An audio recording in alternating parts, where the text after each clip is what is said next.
Bonjour à tous, merci de nous retrouver pour ce nouveau numéro de VIP. Aujourd'hui, j'ai le grand plaisir de recevoir à nouveau Gérard de Cortance qui sort un livre sur Frida Kahlo intitulé Viva Frida, chez Lattès. Gérard de Cortance, bonjour. Bonjour. Vous allez bien? Oui, oui, et vous? Ça va, super. Je suis ravie de vous retrouver. Moi aussi. Moi Tant aussi. mieux. On s'était vu au mois de mars pour L'homme qui voulait voir la mer, Oui. qui nous a donné une image très étonnante de notre bon vieux Louis XVI. Très, très étonnante et très touchante. C'est un livre qui fait un carton d'ailleurs, Absolument. d'après ce qu'on m'a dit. Oui, c'est vrai. C'est Voilà. Et là, vous qui êtes éditeur et auteur de très nombreux ouvrages, on compte 90 livres à votre actif. vrai. Votre truc, c'est trop. Je trouve ça formidable. Je ne sais pas comment vous faites, mais Moi non plus. on en reparlera un autre jour. Et vous avez écrit plusieurs livres sur Frida Kahlo. Oui, Je c'est me le trompe pas. quatrième. Oui, c'est le quatrième. Voilà, Ouais. c'est le quatrième, dont une pièce de théâtre. Oui. Voilà. Et alors, d'où vient cette passion incommensurable? Oh, ça vient d'assez loin, en fait. J'étais un très, Allons-y. très jeune poète. À l'époque, je pensais que je n'écrirais jamais de roman, donc je n'écrivais que de la poésie. Et j'avais pour ami à Paris Carlos Fuentes. On faisait partie de tout un groupe d'écrivains latino-américains. C'était dans les années 70. Hein. Il y avait Vargas Llosa, Julio Cortázar, Carlos Fuentes et d'autres. Et ce sont eux qui m'ont appris à écrire. Et c'est Carlos Fuentes qui, le premier, m'a parlé de Frida Kahlo. Il me dit, mais comment tu ne connais pas cette peintre mexicaine extraordinaire? Ben non, à 17 ans, dans la France des années 70, Frida Kahlo, on ne la connaissait pas tellement. Et vous savez, Wikipédia n'existait pas, Google Non, bah, n'existait bien pas. Les reproductions des tableaux de Frida Kahlo, on n'en voyait pas beaucoup. La dernière exposition de Frida Kahlo à Paris, en France, datait de 1939. Oui, Et la prochaine 72. aurait lieu en 92, Ah, 92. dans les magasins, au magasin du printemps. Entre-temps, il n'y a rien eu. Rien. D'accord. Ok. Et donc, une passion. Oui, oui, alors là, vraiment, coup de foudre. c'était Parce extraordinaire. que c'était elle, parce que c'était vous. Oui, et parce que c'est Carlos qui m'en a parlé. Je veux dire, quand vous avez Carlos Oui, mais bon, vous auriez pu Fuentes ne pas aimer. Ah oui, Vous mais avez quand, votre écoutez, libre arbitre. Carlos m'aurait dit va te jeter nu dans la Seine glacée, j'y serais allé. Ah, d'accord. C'était un peu comme un père, maître. comme un dieu vivant. Oui, oui, bien sûr. Enfin, c'est un D'accord. immense écrivain, Carlos Fuentes. Bon, bref, vous avez quand même aimé de votre... Oui, immédiatement. Immédiatement adhéré. J'ai trouvé qu'il y avait quelque... J'ai toujours été intéressé par l'art, hein, les liens entre l'écriture, la création artistique. Et Frida Kahlo, oui, tout de suite, je me suis dit, mais c'est extraordinaire cette peintre. Enfin, il faut Elle sort du lot, elle a qu'on en une parle. vie, Absolument, voilà, exactement. une œuvre et une vie Oui. hallucinante. Alors, justement, ce nouveau livre, Viva Frida, qui est là, vous dites ce n'est ni un essai, ni un roman, ni une biographie. D'accord? Exactement, c'est les Alors, deux. qu'est-ce que c'est donc? Alors, c'est les Qu'est-ce deux. que c'est-il donc? C'est les deux et autre chose aussi. C'est-à-dire C'est-à-dire, vous savez, vous vous souvenez des cours de mathématiques à l'école, les Non, abscisses j'y allais et pas les trop. ordonnées. Et donc, c'est-à-dire, c'est comme ça et comme ça. Ah oui? Donc, alors, sur la longueur, comme ça, c'est la vie, et vous avez des thématiques. Alors, par exemple, vous avez la religion, le sang, la mexicanité, la révolution mexicaine, etc. Donc, je raconte la vie de Frida Kahlo et je dégage des thématiques tout au long de sa vie, puisque vous savez très bien qu'elle l'a dit elle-même, elle ne peint que ce qu'elle vit. Oui. Hein, elle ne peint pas ses rêves, elle ne peint pas ses songes, elle ne peint que ce qu'elle vit. Et alors, il y a deux blessures principales chez Frida Kahlo. Il y a les blessures physiques, qui sont liées, on en parlera sans doute, Oui. la maladie, l'hôpital, L'accident, etc.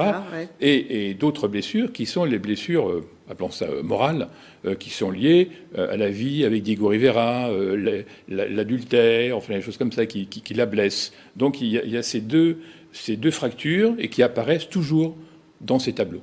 D'accord.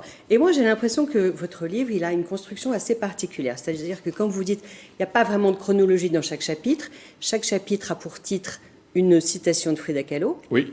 Voilà. C'est-à-dire je me suis beaucoup appuyé, excusez-moi, je suis je beaucoup vous en appuyé sur ses écrits, chose qu'on ne fait jamais. On va y revenir parce après, qu'elle a ses beaucoup sources. écrit. Mais oui. C'est-à-dire son journal, les textes qu'elle écrit sous ses tableaux, et puis toute la correspondance, qui est extraordinaire.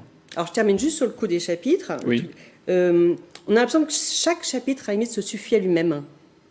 Comme une mini-histoire. Vous voyez ce que je veux Oui, dire? c'est ça, voilà. Parce que ça englobe tous ces thèmes, il n'y a pas de chronologie. Voilà, c'est-à-dire que la seule chronologie, c'est la vie que je suis, de la naissance à la mort. Ben, à l'intérieur de ces thématiques, c'est une sorte de puzzle, quoi. Voilà, on peut revenir à un événement passé ou aller dans le futur. Ce qui était compliqué dans le livre, c'est de ne pas être répétitif. Parce qu'un même tableau peut apparaître à différents endroits, puisque c'est lié à la thématique. Mais j'ai vraiment, tant que faire se peut, essayé de ne jamais répéter les choses. Et je pense que j'y suis parvenu. C'est-à-dire que à chaque fois, le tableau est cité, mais je n'analyse qu'un élément du tableau. Par exemple, si je prends un tableau qui s'appelle Quelques petites piqûres, c'est un tableau très très célèbre où on voit une femme nue sur un lit qui est lardie de coups de couteau, elle baigne dans son sang, et il y a un homme qui est debout à côté d'elle avec une main dans sa poche et l'autre il tient un couteau. Et ben en fait, le tableau peut être analysé à différents moments du livre. Il peut être analysé dans la thématique autour du sang, il peut être analysé dans la thématique Diego me trompe, et d'ailleurs je peins ce tableau lorsque Diego m'a trompé avec telle ou telle femme. C'est à la suite de ça que j'écris ce tableau, que je peins ce tableau, parce que j'éprouve une douleur. Et ça, elle la sort de la sorte. Et ça, c'est le cheminement, alors,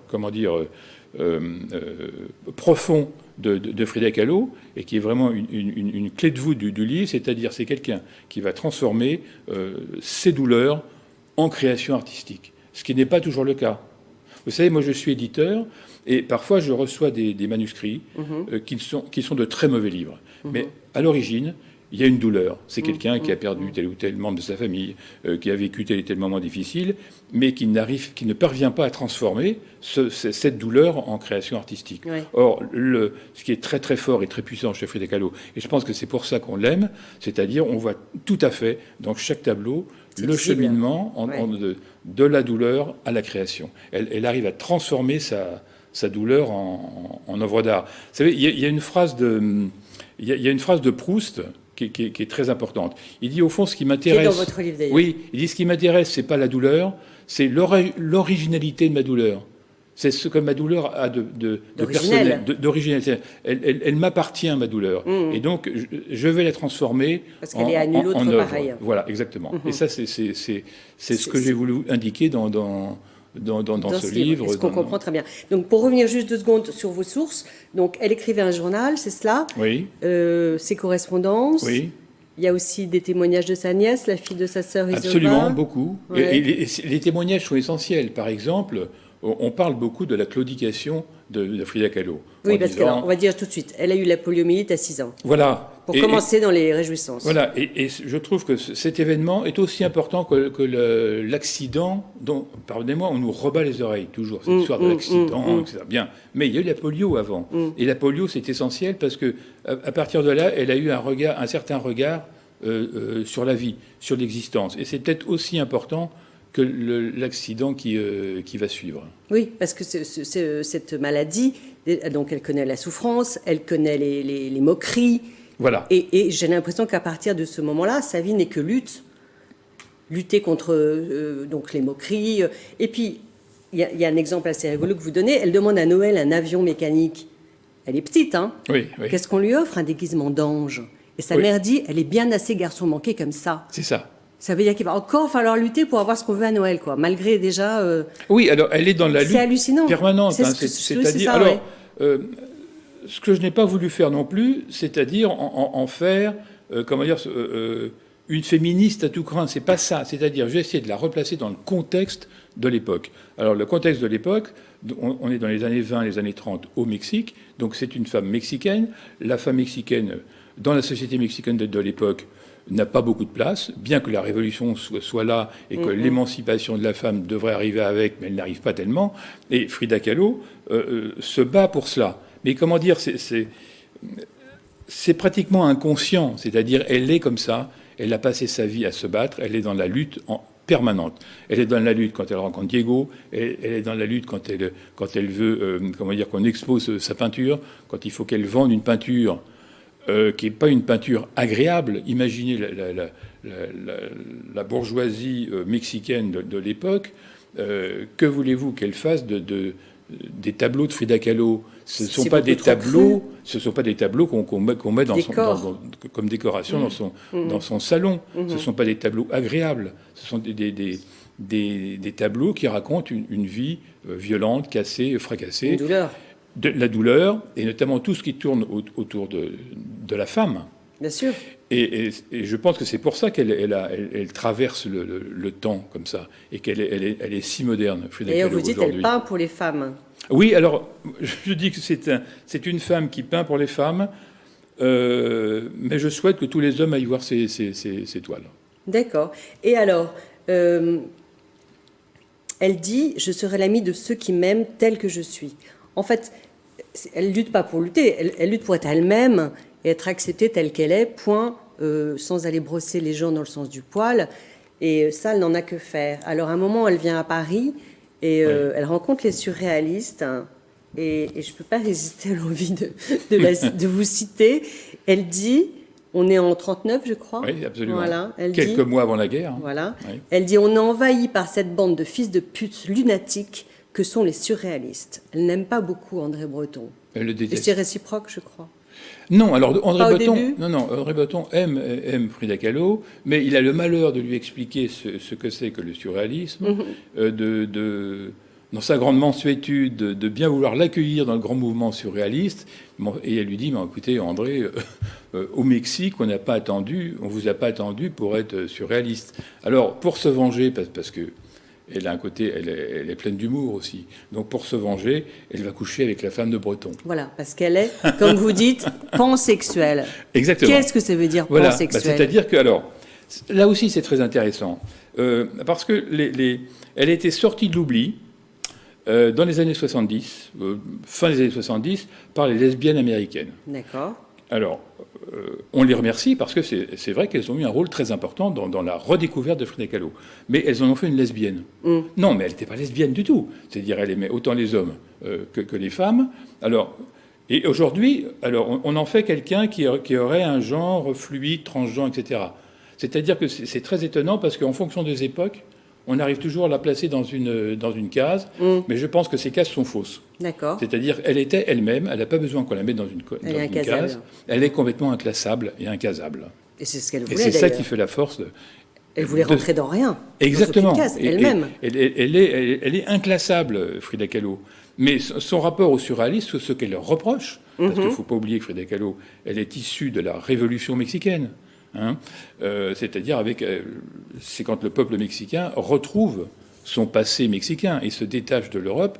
Eh bien, ce qu'elle reproche aux surréalistes, au fond, c'est de faire de prôner la révolution qu'ils ne feront jamais. Et vous savez qu'au Mexique, on dit au fond, c'est nous qui avons inventé la révolution. C'est pas les Russes avec la révolution de 17. La révolution mexicaine, elle a lieu 7 ans avant, en 1910. D'accord. Et alors, vu que le temps passe, est-ce que vous pouvez me dire en 2 mots ce que c'est qu'une nature vive? Oui, alors... Parce qu'elle a peint, juste des autoportraits, parce que clouée au lit, avec un miroir, un chevalet spécial, elle peint ce qu'elle vit, qu'est-ce qu'elle vit, sa douleur et qu'est-ce qu'elle voit, son visage. Donc, énormément d'autoportraits. Et aussi des natures vives. Ça veut dire quoi, une nature vive? Alors, juste une petite parenthèse, elle n'a pas peint toute son œuvre... sur un fauteuil roulant ou allongé. Mais on a peint beaucoup. C'est la légende, et oui. J'essaie de dire le contraire dans le livre. Mais en revanche, c'est vrai qu'elle a transformé le mot nature morte en nature vive. C'est-à-dire que elle peignait des fruits, des légumes, elle mettait au milieu des petits drapeaux mexicains, c'est-à-dire c'était des tableaux nationalistes. Elle peignait le Mexique, puisque les fruits et les légumes n'étaient que des fruits et des légumes mexicains.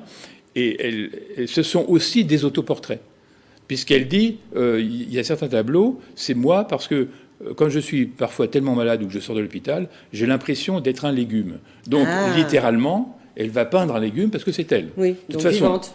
Elle n'a peint, finalement, il y a 70 autoportraits, 75 sur une œuvre picturale qui comporte environ 130 toiles, mais on peut dire que la presque totalité de son œuvre, ce sont des autoportraits. Elle est toujours dans ces tableaux. D'accord. Et le dernier tableau, paraît-il qu'elle ait peint avant de mourir, peut-être en se donnant la mort, on ne sait pas, ce serait Viva la Vida. Oui, alors c'est un livre qui essaie d'être un peu à contre-courant de tous les clichés autour de Frida Kahlo. La vérité alors, vraie. par exemple, non, elle n'a pas claudiqué toute sa vie. Non, elle n'est pas née à la Casa Azul, mais plus loin, etc., etc. Et non, le dernier tableau n'est pas Viva la Vida. Ah bah alors, ça arrange tout le monde, parce que Viva la Vida, c'est tellement bien. C'est des pastèques, Viva du la Vida, Sandilla, Viva la Vida, c'est magnifique. Hein. C'est un cliché. Très bien. C'est comme les Tehuana, ces robes dont on fait maintenant des modèles de mode. Or, quand elle portait la Tehuana, ça voulait dire je suis mexicaine, j'ai fait la révolution mexicaine. Bien. Donc, pour répondre à votre question, son dernier tableau, non, c'est un portrait de Staline. Bien, mais alors ça c'est très gênant parce qu'évidemment... Parce qu'elle a été l'amante de Trotsky. Oui, mais elle était l'amante de Trotsky, là encore, parce que c'était une petite coquine. Pour emmerder, il n'y a pas d'autre terme, son mari Diego Rivera, qui a trompé à tour de bras, mais tout simplement parce qu'elle faisait... Comment dire, elle a fait l'amour avec d'abord celui qui a couché avec sa sœur, Christina, a couché avec Diego, et aussi avec le père de la 4e internationale. Et ça l'amusait beaucoup, parce que Diego était, comment dire, un communiste dogmatique. Bien, le communisme de Frida Kahlo, comment dire, c'est pas quelqu'un de dogmatique, c'est quelqu'un il y a une empathie profonde pour les gens, pour les exclus, pour les gens, pour les sans-grades, etc. Et son dernier tableau, c'est une ode à Staline. C'est pas un geste politique dogmatique. Je comprends. Mais c'est très embêtant, évidemment. Ça fait un peu tâche, quoi. C'est-à-dire, ah bah oui, la petite Frida Kahlo dont on voit partout, dont on en fait des montres, on en fait des poupées Barbie. Il y a un marketing hallucinant. C'était une communiste. Et elle a peint un tableau de Staline qui est à la Casa Azul, qu'on peut voir, qui est inachevé, parce que c'est son dernier tableau. D'accord. Mais c'est moins glamour que Viva la Vida. Bah évidemment. Bon, bref, voilà, la vérité est rétablie. Alors, Gérard de Cortons, un grand merci pour ce livre formidable. Vous allez en écrire encore un sur Frida Kahlo? Vous pensez que c'est le dernier? Non, il est possible que j'en écrive un autre. C'est vrai? Oh, peut-être, oui. Bon, on en reparlera. Oui. Eh bien, un grand merci. Donc, j'encourage tout le monde à dévorer ce livre qui est fourmillant, foisonnant et incroyable comme la vie de cette femme hors du commun. Voilà, au revoir à tous, merci de nous avoir suivis, à bientôt pour un nouveau VIP.